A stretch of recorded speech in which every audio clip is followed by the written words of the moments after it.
Hey everyone, welcome back. I want to begin today by simply talking about oxygen. So in the past, we've learned about oxygen. It's an element right here. Actually, we've learned about all the elements, how to read our periodic table. That oxygen is an element that has 8 protons. It's the element with 8 protons. And a normal neutral oxygen atom would then have 8 electrons to balance out that number of protons and some number of neutrons. The 8 electrons would be sort of orbiting around or flying around in this space around outside of the 8 protons. And that's essentially where we left off. Sort of hinted at this idea that those 8 protons, or 8 electrons, I'm sorry, aren't exactly in any area they want, but they might be in defined regions. And that's really where we want to go with this video today.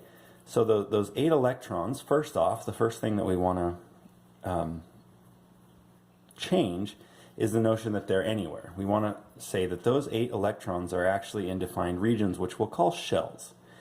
So we'll say it still has 8 protons, but now we have 2 electrons in what's called the first shell, and 6 of those electrons in the second shell. We want to break that down a little further, so let's work on that idea a little more. So if we can accept that there are shells, that the 2 of the 8 electrons are in the first shell and 6 are in the second shell, let's break that down a little further and say that even within those shells there are what we call subshells, or sublevels within a shell. And even within those sublevels there are what we call orbitals, where we have a high probability of finding electrons in that sublevel within the shell.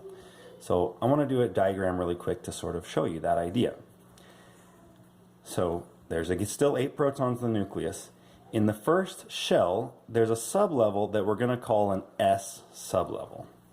Within that sublevel, there's what we call an orbital, and it holds 2 electrons, like this. Then, in the second level, there are what's called an S subshell or sublevel, and a P subshell or sublevel. The S sublevel has 1 orbital that can hold 2 electrons. The P sublevel has actually 3 orbitals that can each hold 2 electrons. And that's what's happening within the second shell. So to review, I'll just write some terms over here. Orbitals hold 2 electrons each. They're just regions, actually. We say they hold 2 electrons each, but they're just regions where we have a high probability of finding electrons. So we say they're holding, but that just means there's electrons in this region. And they represent specific shapes.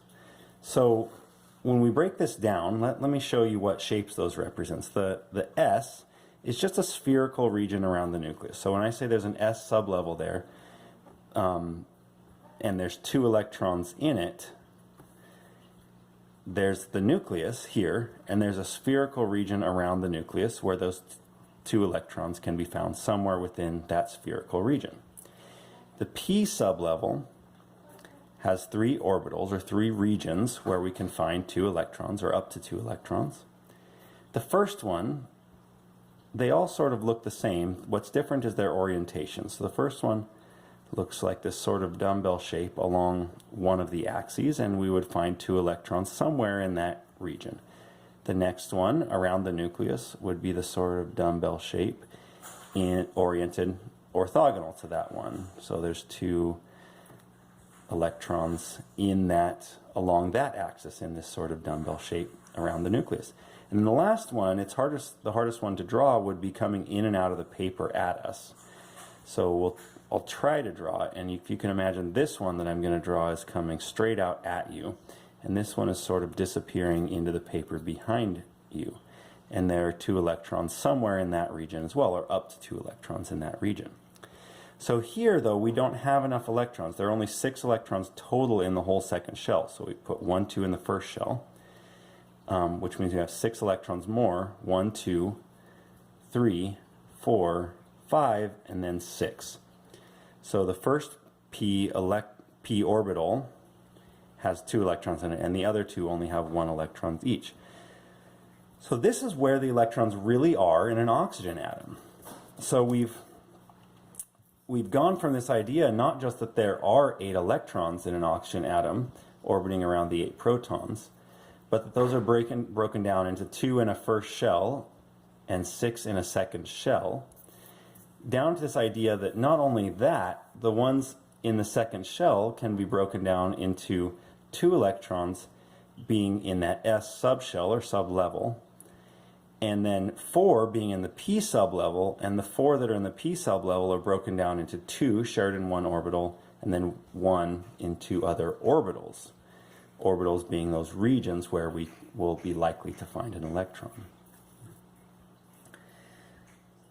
So, moving on from that, I have a question for you. So this is the big question of the day. We're discussing electron configurations.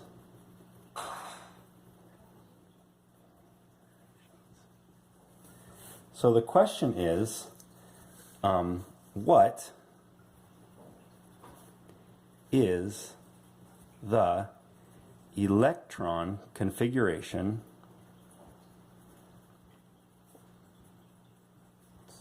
of oxygen?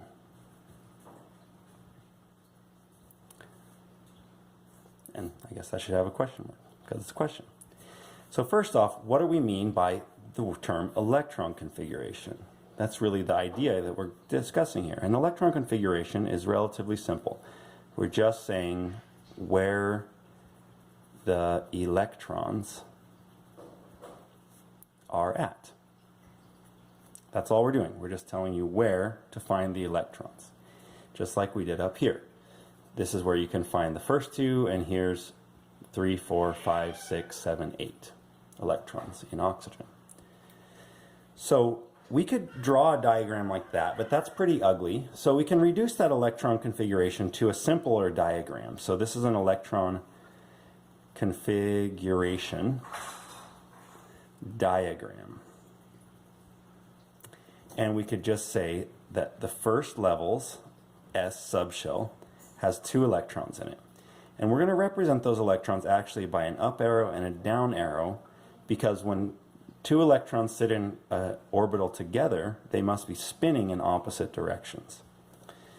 Then the second shells has the S sublevel and the P sublevel, and we have 1, 2, 3, 4, 5, 6 electrons in that sublevel. So there's where the 8 electrons of oxygen are at, and that's a diagram that represents the electron configuration.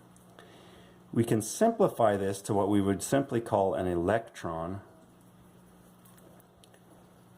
configuration by this. We say the first shell's S sublevel has 2 electrons in it. So we say the first shell's S sublevel has 2 electrons in it. The second shell's S sublevel has 2 electrons in it. The second shell's P sublevel has 1, 2, 3, 4 electrons in it. And that is an electron configuration for oxygen. And that's it. As you can imagine, it might get harder as you go along, so there's a lot more to learn. The next step is to learn, what if we did something much more difficult, like we were trying to answer, what is the electron configuration of nickel?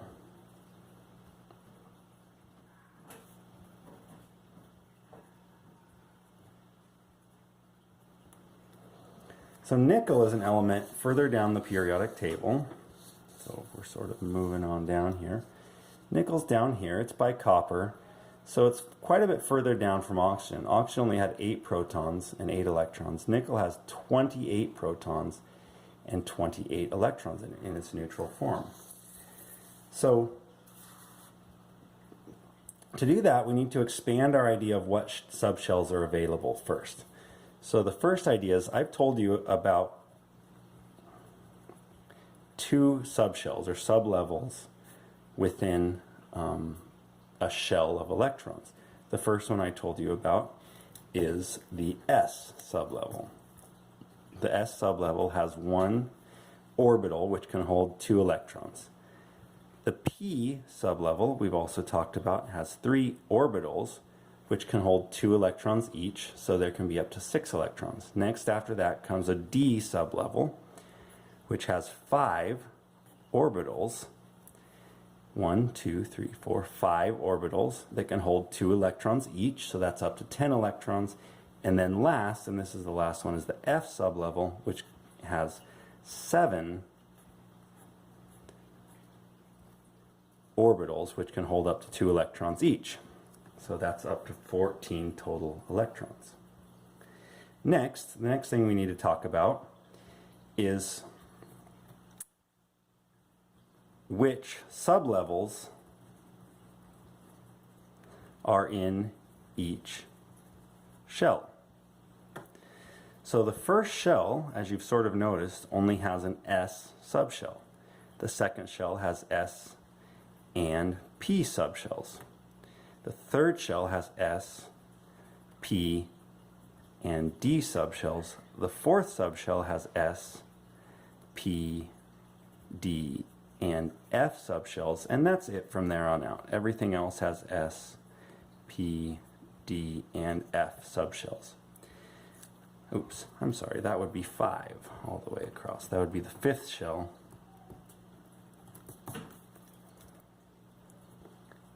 Has S, P, D, and F subshells, etc. And then the last thing to know to figure out an electron configuration for something bigger is the order.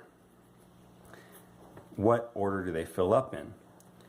So they don't strictly fill up in the order you would think. They fill up in an order that's kind of strange, or it seems kind of strange. It's from lowest potential energy to highest. So it's essentially from the bottom of the hill up to the top of the hill. But it's not as obvious what that is just by looking at this list. The order sort of follows this pattern. You sort of take these angled arrows through this diagram right here. So the very first sublevel that fills up, like we've seen already, is the 1s sublevel. So if I come over here to draw a new diagram, first I would put the 1s sublevel in. Next I would put the 2s sublevel in. Next I would put the 2p, then 3s sublevel in.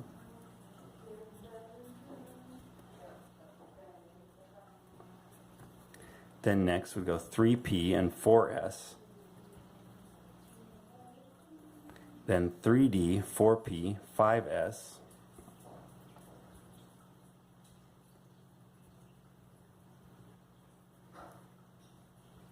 Etc. And I'll go ahead and stop there for now. You get the idea.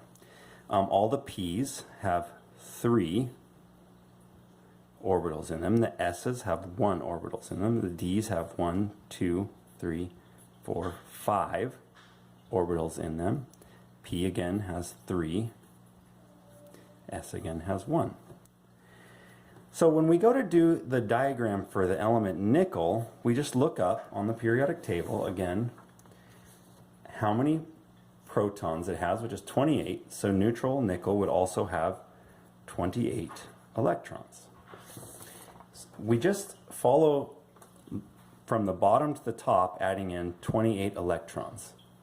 So the first one we put in the very bottom, so 1, then 2, then 3, then 4, then 5. And when we come to where there are 3 orbitals at the same energy level, we put 1 in each first and then start doubling up. So that was our 5th, our 6th goes here, 7th here, 8th, 9th, 10th, 11th, 12th, 13th, 14th, 15th, 16th, 17th, 18th, 19th, 20th, 21, 22, 23, 24, 25, 26, 27, and 28. We're done. Now we can break that down into the simpler form. The 1s orbital has 2 electrons in it. The 2s orbital has 2 electrons in it. The 2p has 6 electrons in it. The 3s has 2 electrons in it. The 3p has 6 electrons in it. The 4s has 2 electrons in it. The 3D has 1, 2, 3, 4, 5, 6, 7, 8 electrons in it. And there's your electron configuration of nickel. Now you know how to do electron configurations. A little bit about what's coming up. That's about as bad as it gets. What's coming up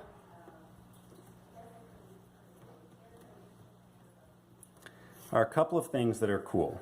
One, they're basically both just shortcuts. A shortcut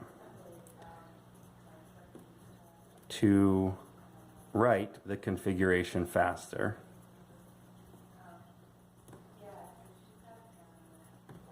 And then two, a short form for long configurations. To do this, to do the shortcut for writing the configuration faster, we use our periodic table.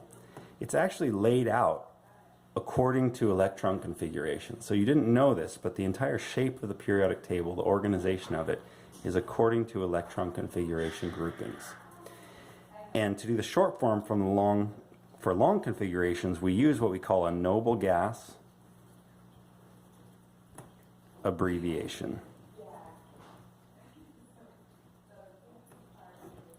A noble gas abbreviation, and it'll make us be able to shorten this into a much shorter form. We won't have to write out this entire long configuration every time we see it. That's it. Thanks for joining me.